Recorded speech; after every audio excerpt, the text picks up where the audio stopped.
Un petit coup de main pour la nature, un grand coup de vent pour les ordures. La récolte, son déroulement de nettoyage. Scène 1.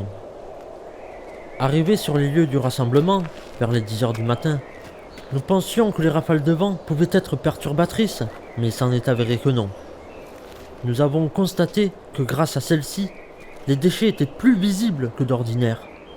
Les rayons du soleil étaient aussi à nos côtés pour nous soutenir durant ce périple. Merci à Mère Nature. Nous étions trois vaillants bénévoles qui avions promis de nettoyer Mère Nature en ce jour du 11 octobre 2020. Vêtus de gants et de bottes, Isabelle, Romain et moi, nous commençâmes la récolte des déchets. Le parking à l'entrée, lieu du rendez-vous, fut notre premier terrain de nettoyage. Étant de terre et de gravillon, les récoltes furent abondantes. Elles étaient surtout composées de capsules de bière et de mégots de cigarettes. Nous y avons aussi ramassé une gaine de voiture, ainsi qu'un beau miroir fait de mercure, qui était encore en bon état. Scène 2. Après avoir terminé cette étape, nous sommes descendus au bord de l'Ozon, derrière les bâtiments à côté du parking, et nous y avons découvert, par malheur, énormément de déchets. Il nous aura fallu débuter cette partie avant de prendre notre pause déjeuner. J'ai surnommé cette zone, ainsi que les parties non visibles du parc, les coulisses de l'Ozon. Dans cette zone, nous avons repéré des mégots à gogo, comme disait Romain, et il en a récolté plusieurs centaines.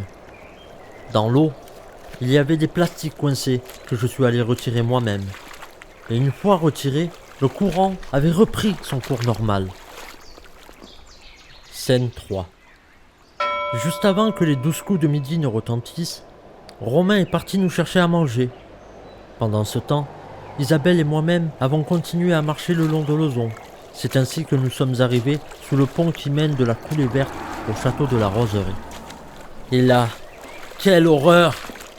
2 jantes de voiture, des tubes de béton, un panneau de signalisation, des canettes, des bouteilles, des paquets de cigarettes, et j'en passe. Malheureusement, nous avons dû rebrousser chemin car nous n'étions pas assez nombreux pour nous occuper de cette zone. Et nous n'aurions pas pu finir l'objectif de la journée. Mais la prochaine fois, nous mettrons cette zone dans la partie à faire au propre. Scène 4. Midi 60. Romain arriva enfin avec le déjeuner. J'ai alors sorti ma table pliante qui se trouvait dans le coffre de ma voiture pour en faire une table conviviale pour le repas. Après ce bon petit repas, qui nous a fait reprendre des forces pour l'après-midi, Romain décida de se faire une petite partie de boules. Ensuite, il était temps pour nous de reprendre notre activité. Scène 5. 13h30 retentissait au clocher. Isabelle, Romain et moi avons continué dans la rivière en scrutant le fond et les bordures en direction de notre objectif final. Nous avancions à petits pas dans l'eau, munis de gants de chimistes qui nous recouvraient tout l'avant-bras, nous permettant de récupérer les bouteilles en verre, les plastiques et les tissus au fond de l'eau. Scène 6. Un miracle se produisit vers 15h30. La venue des renforts. Comme confirmé par l'appel que j'avais reçu en début de matinée, Delphine, Nathalie et son fils Naël, Thierry et leur chienne Tara sont venus nous prêter main forte. Je suis allé les munir de notre équipement, récupérer des sacs poubelles et nous étions parés pour le ramassage des déchets. Nous avons fini tous ensemble de longer la rivière et nous sommes arrivés sous le pont de Notre-Dame de Santé. C'est ici que nous sommes restés jusqu'à 17h. Nous y avons trouvé une barre de fer d'environ 6 mètres de long. Nathalie, elle, prit sa folie à 2 mains et réussit à tirer un pied de ventilateur coincé entre 2 arbres en hauteur par le fil de branchement. Romain, quant à lui, grimpa le long d'un mur pour essayer de faire tomber un sac poubelle qui était coincé sur une branche au-dessus de la rivière. L'arbre était couché. Il sauta sur le tronc pour essayer de faire tomber le sac, mais il était bien coincé. Il y a encore impossible de le faire tomber. Scène finale. À la fin de la journée, nous avons rassemblé tous les sacs de nos récoltes et nous avons fait un petit atelier de tri pour séparer tous les déchets qui étaient recyclables de ceux pour les ordures ménagères.